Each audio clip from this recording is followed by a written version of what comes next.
Hi Math 6-5. This is the video for lesson 91, which is located in your textbook on page 476. If you haven't already, take time test I, which is on page 171 in your test and worksheet book. This is on reducing fractions, which is what we have done that in class. So, but I know we haven't done a test I before, so that'll be a new type of test, okay? So go ahead and take that time test if you haven't already, and then let's get started on lesson 91. On lesson 91, we're gonna deal with fractions. So far, we have simplified fractions two different ways so far. The first way is we took an improper fraction, like 21 over 5 or 21 fifths, and we changed it into its mixed number, 4 and 1/5. Okay, that's the first way we've done. The second that we've done is we've reduced fractions.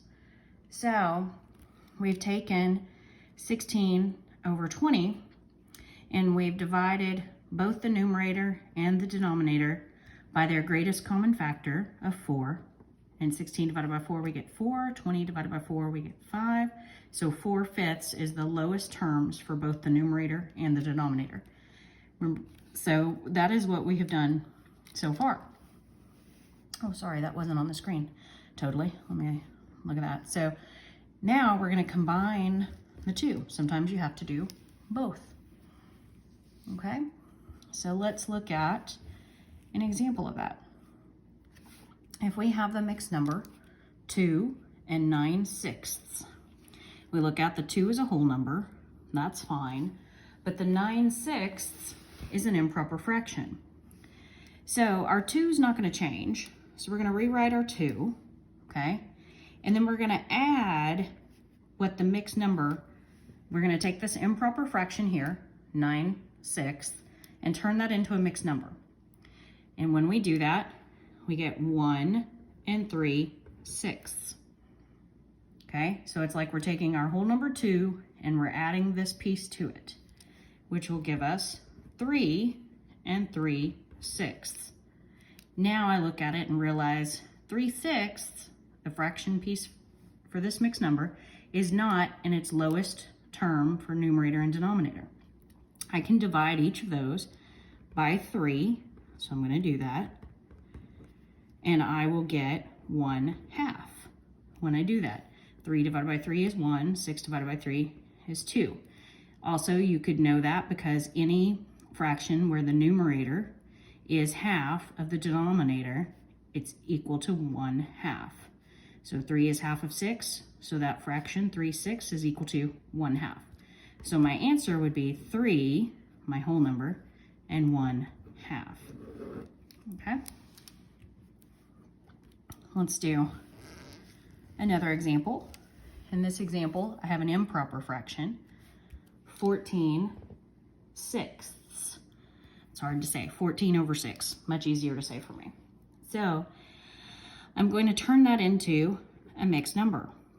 So when I do that, I know that 6 can divide into 14 2 times to give me 12.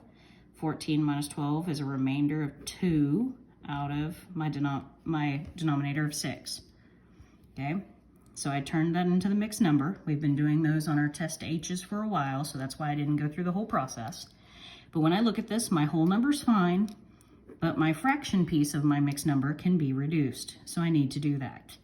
So I can take 2 and 6 and divide them both by their greatest common factor, which is 2. Let me write that cleaner. Okay, and when I do that, my 2 just transfers over. 2 divided by 2 is 1. 6 divided by 2 is 3. So my reduced answer is 2 and 1/3. Okay,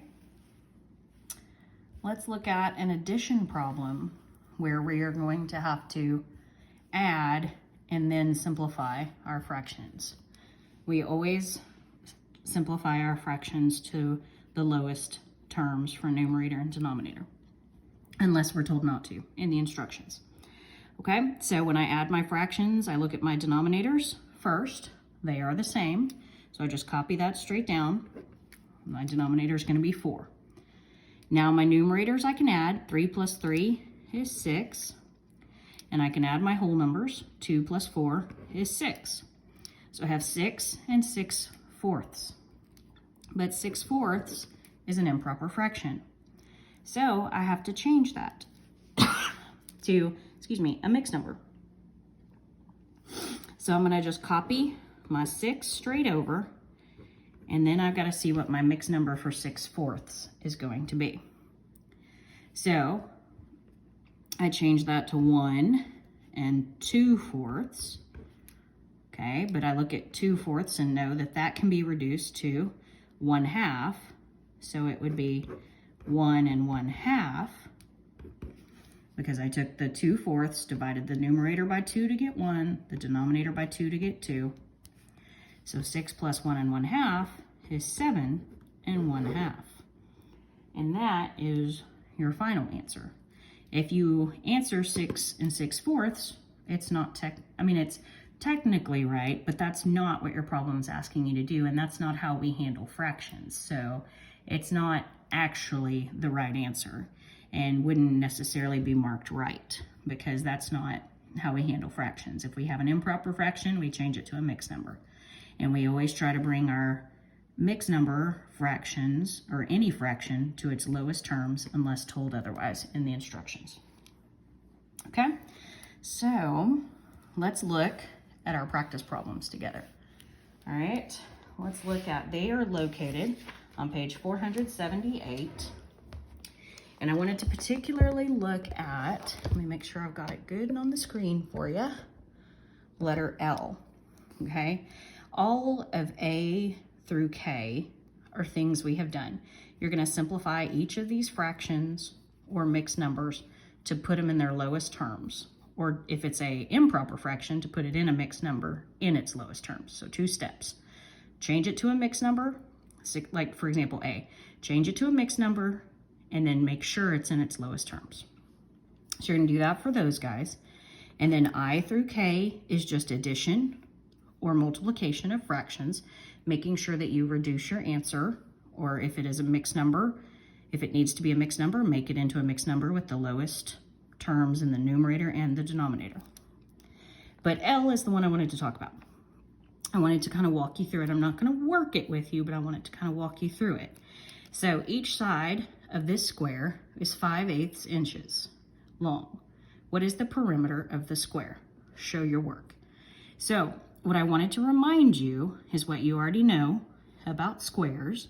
A square, all 4 sides are the same length.